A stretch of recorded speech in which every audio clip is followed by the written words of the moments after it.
podcast for sovereign people. I'm your host, George McCullough, and we're coming at you again from Griggstown, New Jersey.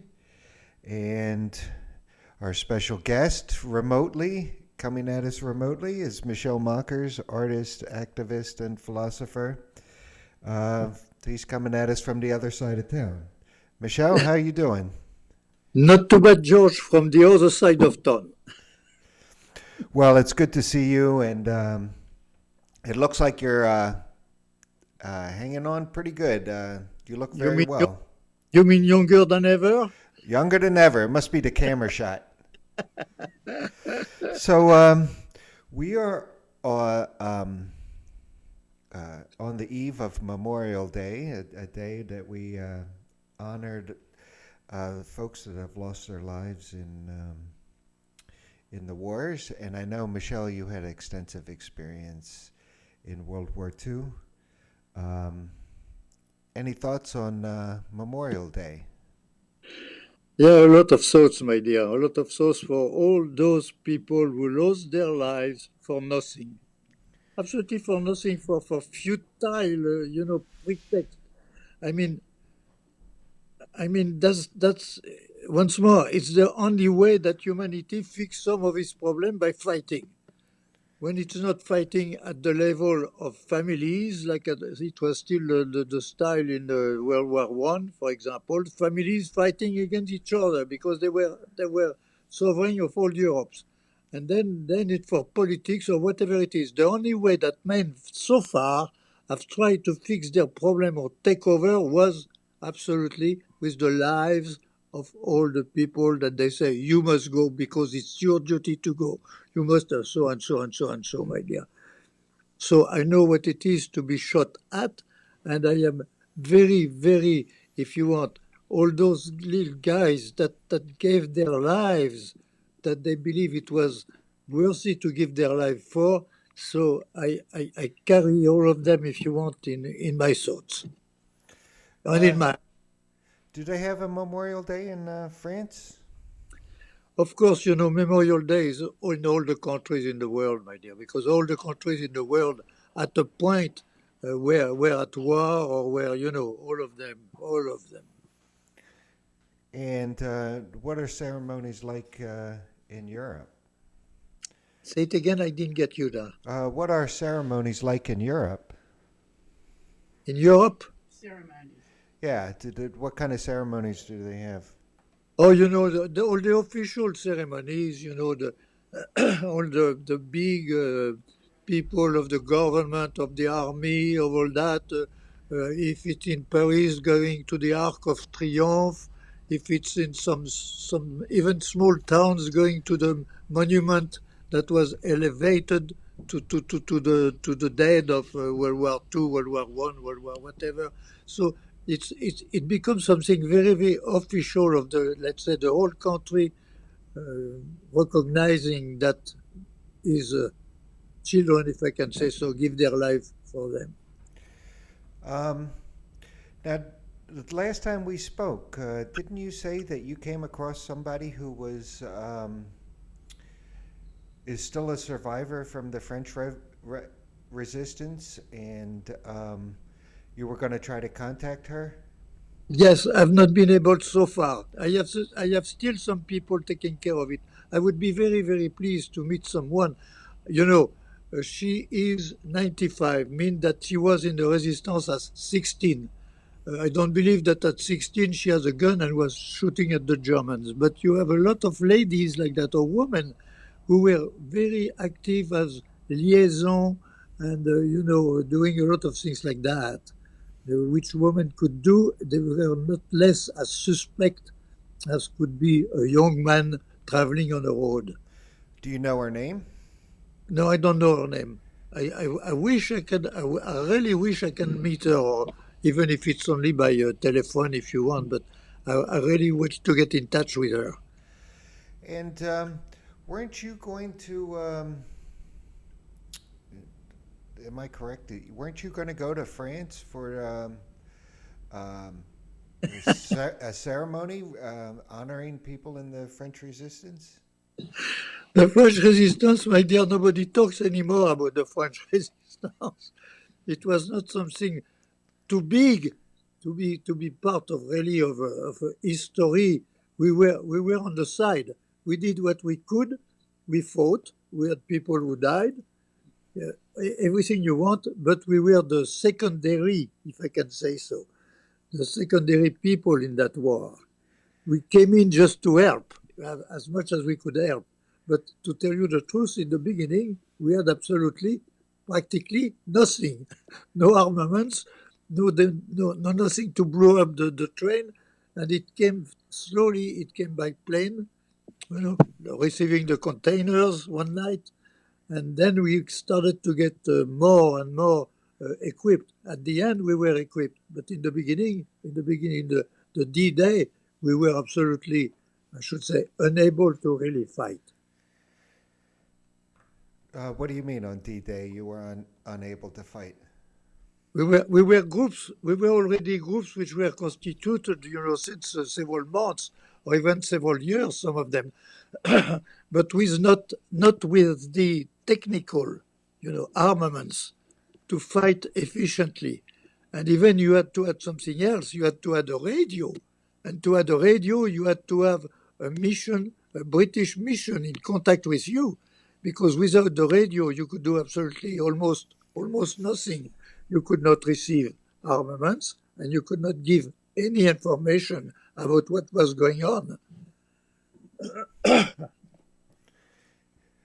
Um, well, I really got to thank you for the work that you did in World War II. It was fighting fascism, and it looks, yeah. George, you do what you can when you think that you must do something. And at that time, and it's why I am thinking about all those young people who give their lives. When you think that you have to fight to save, your country, to save the way you are living, to save all that, and many of them give their lives. Even my own men in the resistance, they were ready to give their lives, and some did give their life to fight against the German. The German were really the occupation. You could not move anywhere. You were in the hands of the Germans. So that was very, very painful, I should say. And you could not support it anymore. But what can you do when you have nothing in your hands? So as soon as through the British airline, we did receive the armaments and getting in touch with British mission and the radio. Like, for example, I had asked the radio to bomb a field that was a small airfield, but that the Germans were putting back in order eventually to use it for themselves. The British the next morning, the British were bombing, British or Americans were bombing that little field, because they cannot support the idea that to have another airplane going from close from them, because nobody knew. So we were able to give those informations, but that did require to have, once more, to have a British mission, to have the radio, and eventually to have the armaments to fight the Germans. Um, well, you have a lot of thoughts about war nowadays. Um, do you want to just expand on some of your thoughts about why it is that human beings are still fighting the way they are? And My dear, human beings are fighting the way they are for a very simple reasons. At a point in history, the group of people, not men, or the group of people needed, it was in the beginning. There was no order, there was no this, no that. So they find the need to have one or two people just to guide them and take the decision for the whole group. And that was the beginning of what after that became the kingdom. The kings were elected, for life and everything. So all the policy of the group was depending on, let's say, the king, if it was a king, depending on the king. And it's still the same thing. for centuries. It's still the same thing today. If somebody tells you we must go to war, we will be obliged to go to war because there is no other way to avoid going to war. Or you are somebody who is against the war and you are not a patriot and you are not this and you are not that. And all that, my dear, is if I can say so, is nothing. It means absolutely nothing except the expression of the power of few people who think that they lead the whole world. You know, when you think at who declares the war, when you look at the World War One or World War Two or World War Two, Hitler, when you think at who who declares the war, and and what came out of that, and it has always been like that. Even if you are supposed to be a democracy, we are not a democracy. Come on, we are a country like another country with a guy who will say you go to war. So I should say the craziest way of men to exist is to fight war. That to fight war instead of getting, to agreeing and themselves to do something intelligent. No, we go to war. And when we win, we impose our conditions. And that's it. And it's the reason for the next war. I agree with you. It seems like you really can't settle differences through violence. No, the most fantastic example of that, the clearest example of that is World War One. When we won World War One, Wilson and the Poincaré and all that, they imposed upon Germany conditions that were absolutely absurd. Germany was already broke, and they imposed upon it a way to pay for the war, which was absolutely impossible. Result: the Republic of Weimar could not make it, and who came out? A guy like Hitler who say, "I'm going to go to get you back to work." So it's always the same thing. The winners have always imposed upon those who lose conditions which were not acceptable. And the first result of that was that those who were imposed those conditions did fight to find back their freedom and their power. It's always the same thing since you can read written history, which is something like 6,000 years old, no more than that. But 6,000 years, if you read it, it's war all over. Never agreeing on something, war. We solve all the problem with war. So today we are we how can I say that, we give back to them not their life, but the sacrifice they did to the kids who went to fight for that. It's impossible to accept that. And I have always on this day, in any country in the world we celebrate, it's dead, it's death for nothing. It's death for absolutely problem that could be solved with a little more uh, good, goodwill to do it. Yeah, it does seem like it to me. It's always been a very depressing holiday and um, because at least in World War II you were fighting an enemy that you could justify needs fighting, but nowadays it's just you're just fighting for corporations. You're fighting for corporations or for ideas which are, the communism took over a lot, big part of the world. And so, let's say the US and were against communism. But communism was a theory, was only a policy, which to tell the workers, we offer you the way to be more decent than the capitalists make you. So the capitalists did have nothing to answer. They did not answer by saying, hey, guys, we are going to pay you better and we are going to put you in better conditions like that. You don't need to be communist. No, we changed absolutely nothing, but we took the armaments to fight the communists. In other words, you fight ideas with guns. So that is ridiculous. And for what? So some other private person can profit on the war? That's always the same thing, my dear. To whom the war are when you when you make after that the addition and you look at who did really suffer from the war, you're surprised to see that some did not surprise from the war. They were not even bombed because when the peace will come, we will need them. So it has always been like that. In fact, it's not the courage of the young people who is at stake. It's the money of the big people who have the power. Yeah, and in America, there were companies, IBM, Ford Motor Company. I know Prescott Bush, the father or grandfather of George W. Bush. Um, he was funding the Nazi army, yet he was American and fighting against them. What's up with that?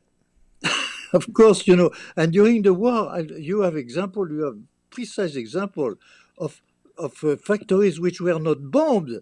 They were not bombed because if they were in Germany, there was some money of the English or American in them. So you don't destroy them because after the war you have to find back the factory. So it's always the same thing. But the guys will give their lives for that. Huh? They will give their life, but at that time the others protect their own interest in any country. Oh, that's disgusting. When you think of it, it's disgusting. When you were growing up in France, did you realize that the United States was helping to fund the Nazi army? Well, dear, everybody helped the Nazi army. Not only the United States. The United States were the first one. Don't forget one thing. Don't forget that in 1914 and World War One, a quart a quart of New York was German. There is a very, very strong German, influence in the United States. If you look at the cake, it's a German cake. It's not a French cake. We never had French cake like you can find here because they have been introduced by the Germans, and the Germans were a big, big minority in World War One, and so they they did always. You always had in America people to support Germany and eventually to support Hitler. That's no question about that. Yeah, I think Germans represent the highest uh, ethnic group in America. I believe so. And I think Irish are second. Yeah. So But the Irish don't have the money. the Irish, they don't have the money. Of No, course, they don't they have money. don't have. So they are a poor country.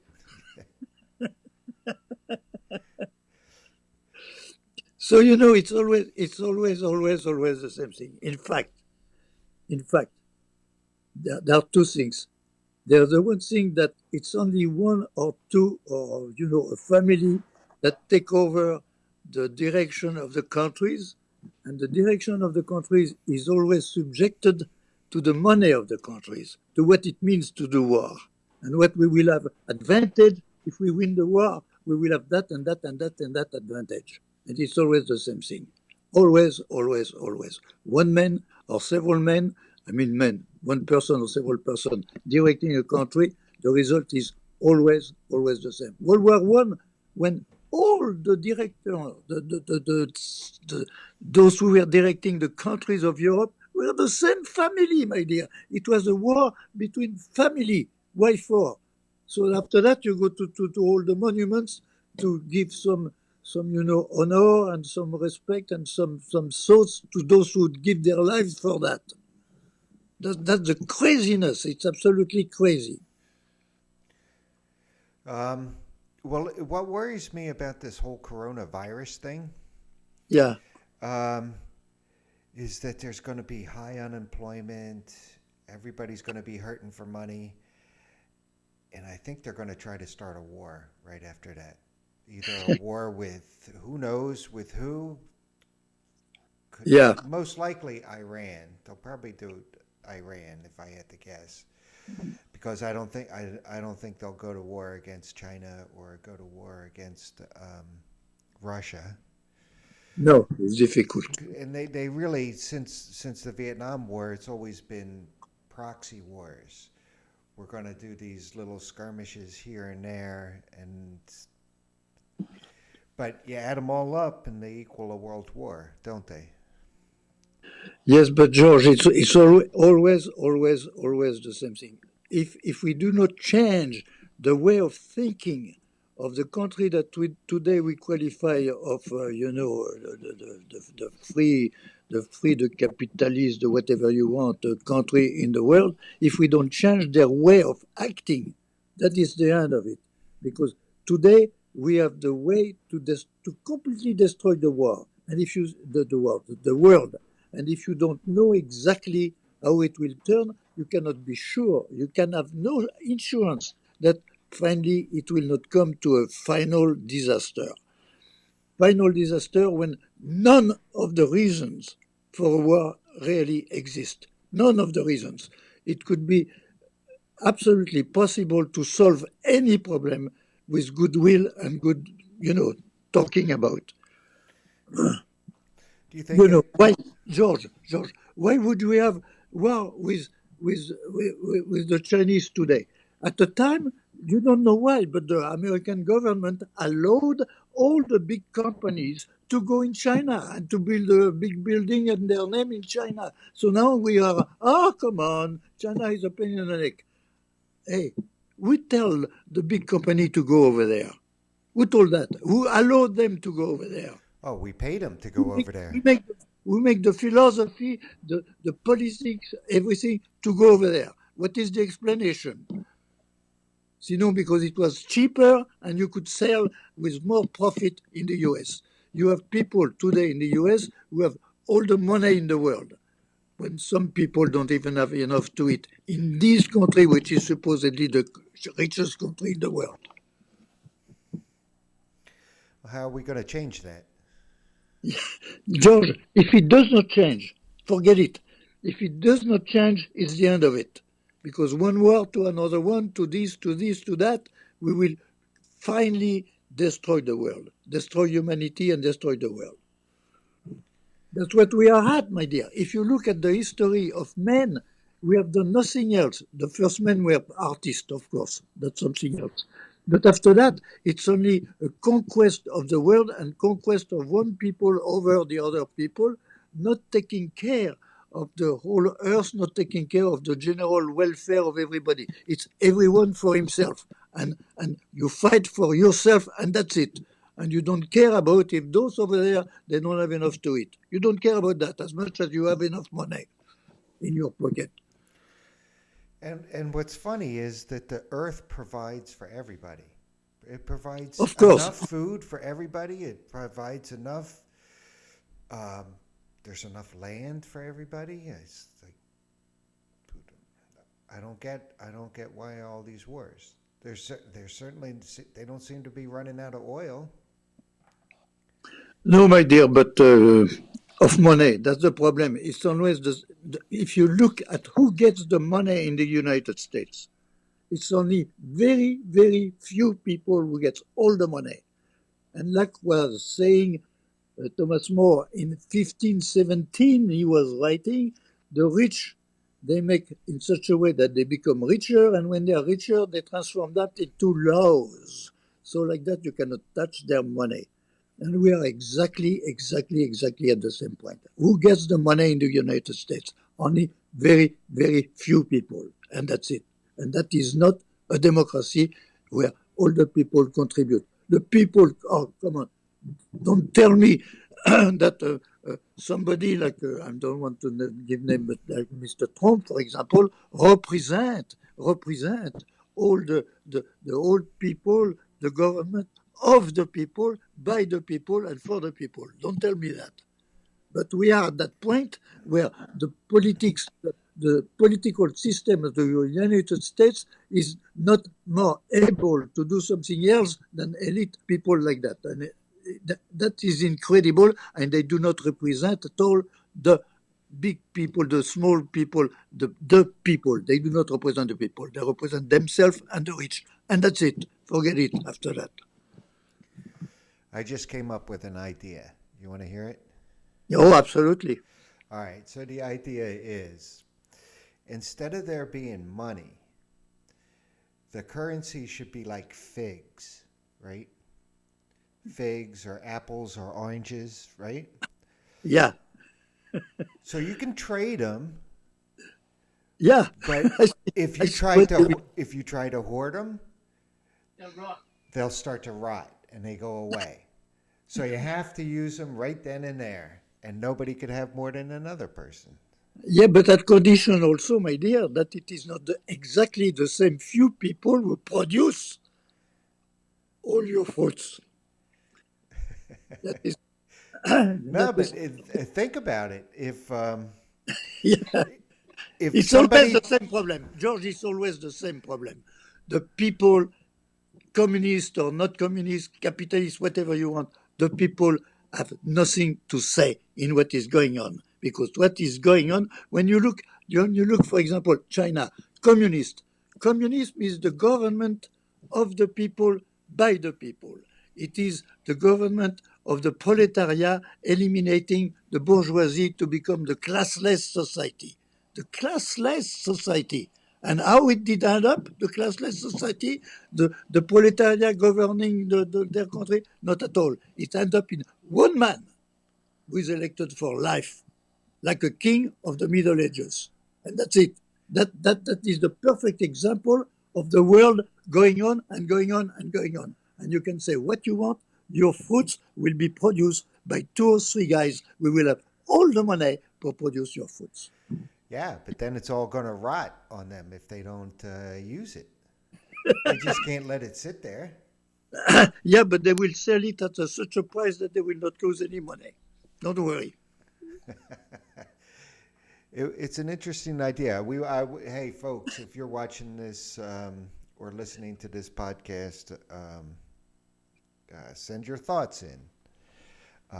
Because one of the problems with capitalism is that people hoard the money, you know, and then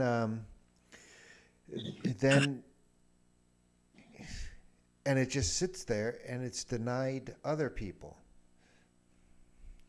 Yeah, The yeah. the banks are always the winners. But when you look at the United States, when you look at who owns the assets of the United States, who can give few millions to this or this enterprise, basically largely give a few millions to the research for this or the research for that. People like that, people who have all the money. They have all the money because how do you get all the money? By exploiting the multitude of those who has almost no money Or and will stealing it. and give a little, if they have $1, they will give 20 cents. Yeah, okay. So it's always the same system, my dear. Few people are having the money, and the majority of people they don't have the money. In the United States, the richest country in the world, the kids, you cannot become a citizen, an educated citizen, because if you don't have the money to make your studies, you are an uneducated citizens, and there are a lot of uneducated citizens in the United States. So you propose something, they are not even able to discuss what you are proposing, and they will vote whatever they want. So you call that democracy, my dear. But everybody knows fruit. Or it could be eggs. Yeah, You're going to hoard the eggs? Go yeah. ahead. Oh dear. At the point where humanity is, at the point where once more we can destroy humanity, completely destroy the life on the planet. That's very possible. Some other species did not exist, they disappeared. The Incas, we were practically as scientists as we are, they completely disappeared and we don't even know why and we don't know where. We can completely disappear with the means that we have to make ourselves disappearing. We have the means to do it. And who knows if starting a little point here, the will point will not grow to such an extent that the last solution will be to blow up the whole thing. And that's it. That's very simple. And we will blow up the whole thing. And maybe in a few centuries from now, some people will come on Earth and say, there was a civilization. Up, where are they? And that's what scares me about all the archiving everything digitally. You just pull the plug and it's gone. The whole Absolutely. history of the world. And you don't know if a crazy one put in charge of the other will not push the button. You don't know that because the democracy is that one can eventually, in communist like actually in our capitalist, one can push the button and destroy the whole thing. Only one can do that. Not need to for two people. Only one. How close do you think we are to something like that happening? My dear, we are close if we don't change. If we are not able to change everything in the coming years, with, don't forget artificial intelligence and all that will take over. You have no idea of the technologies that are already planning over you. That's unthinkable. So if we don't put an end to that and fast an end to that, then the world is going to be in the hands of very, very, very few people that will make of you exactly what they want to make of you. And that will be it. There are already, let's say, in our capitalist country, you have already people who have too much and also people who don't have enough and don't eat enough. Is it possible that is the country of the people, for the people, and by the people? It's a joke. It becomes a joke, because nothing corresponds to what we are supposed to be. Nothing. The reality is absolutely the reverse, and we are going to a world where today the world already belongs to those who have the money. In fact, they direct you, my dear. They do what they want with you. And if they have the power, superpower with artificial intelligence and all that, you will be an absolutely nothing at all. The things to come. Everybody dressed the same and have the same food at lunchtime if they want you to keep alive. And wear a mask at the same time. Yeah, of course. Of course. What do you think about wearing the masks? My dear, if it's a necessity, it can be a necessity. You were wearing the mask even during World War One against the gas bombs, they were already having a mask. The mask is not something new, and the mask is maybe a necessity, an absolute necessity, if you don't want the the thing to go all over easily, and you never can tell. The Spanish War, which was way eventually less dangerous than this one, the Spanish War made officially 25 million victims in two waves. The second wave was bigger than the first wave. 25 million is the official terms. Now, the terms of the specialists today, who study the whole thing, it is minimum 50 million people that died from that. So we are not yet at 50 million people, but you never can tell. You never can tell. So We are much more modern. you lived through the Spanish influenza. Yeah, the Spanish influenza. Yeah, the Spanish flu. The Spanish flu killed basically today. The scientists agree to say that basically minimum 50 million people. We are not yet at 50 million people, but wear no mask at all. And maybe we'll be tomorrow morning at 50 million people. And so, where were you living at the time of the Spanish influenza? I was not living yet. Oh, you weren't. Oh, I thought you said you lived through it. No, I was, I am born 4 years after World War One. Okay. And when was the Spanish War? Eh? When was the Spanish War, Spanish-American War?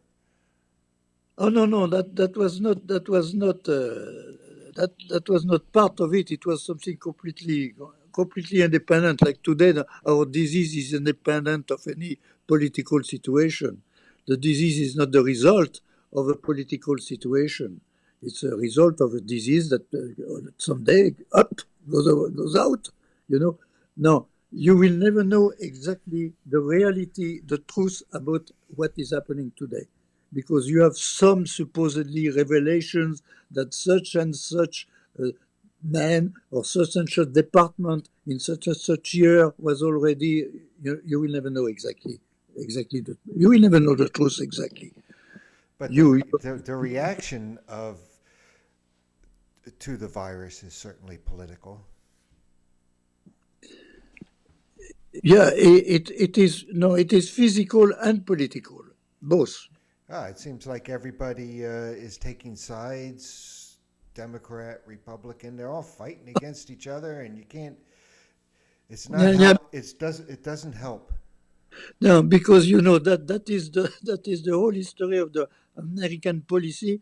You have two parties which are practically thinking the same thing. The way the differences are superficial means it's only one party if you want, but they are fighting against each other. That's the whole history of American policy. They fight each other non-stop. They don't care about what is going, basically what is going in the world. To tell you the truth, they are just fighting themselves, the Republicans against the Democrats and the Democrats against the Republicans. Who wants the seat? Because when you have the seat, you have the power and you have the money. Well, they don't seem to fight when it comes to giving tax breaks to the rich. No, no, no, no, no, no, that no, no, no. That's part of it, my dear. Did they give you a big break on your? No, they did not. No, they did not.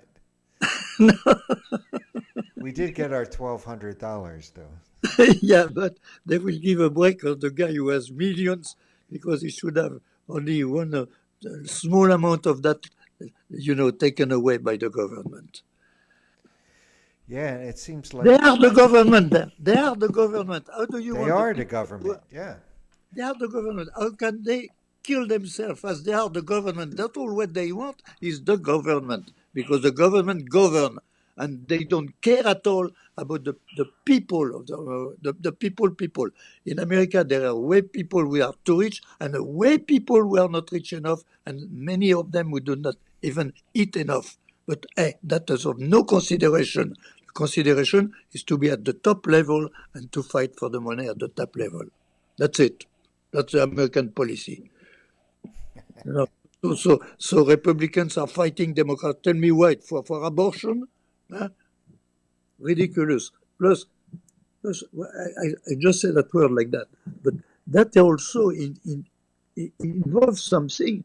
When you fight for something like that for abortion, as a government, you are going out of your power of government because you make of our government a moral dictator in such a ways.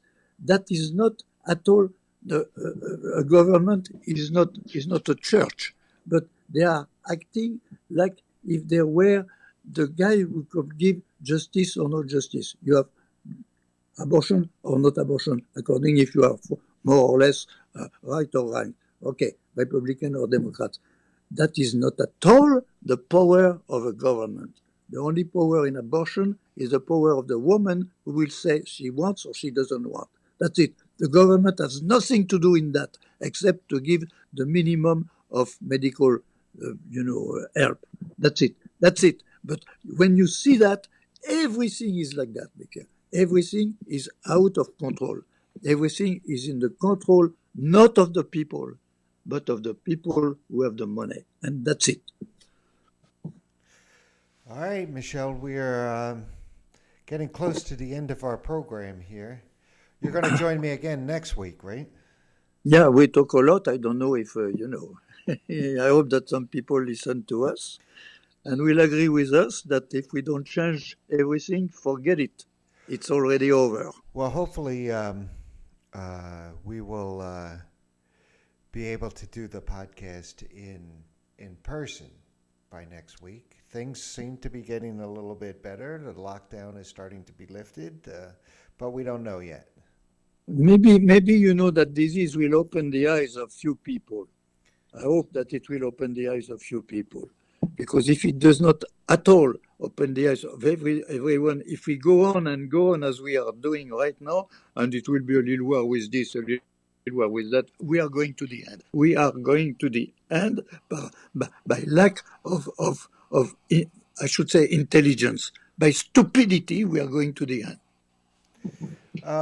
Michelle, before we close out the program, I don't want to forget. If people wanted to reach out to you, they can reach out to you how?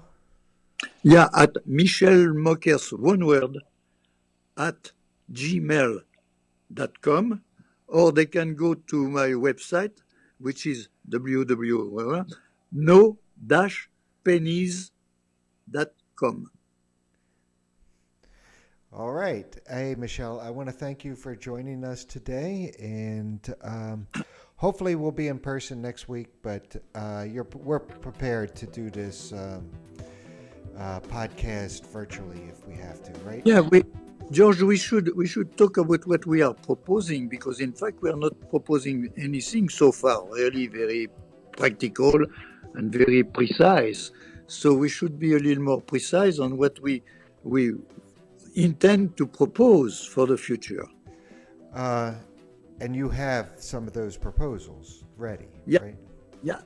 And people can find them on what website? Let's hope that some people will think that there can be a future. All right, but people can find that stuff on your website, right? Yes, yeah. Okay, I will talk to you next week, and I want to thank everybody for joining us today. Join us again next week. Please like and share this podcast. Until next time. Okay, George, and thank you very much for what you allowed us to say.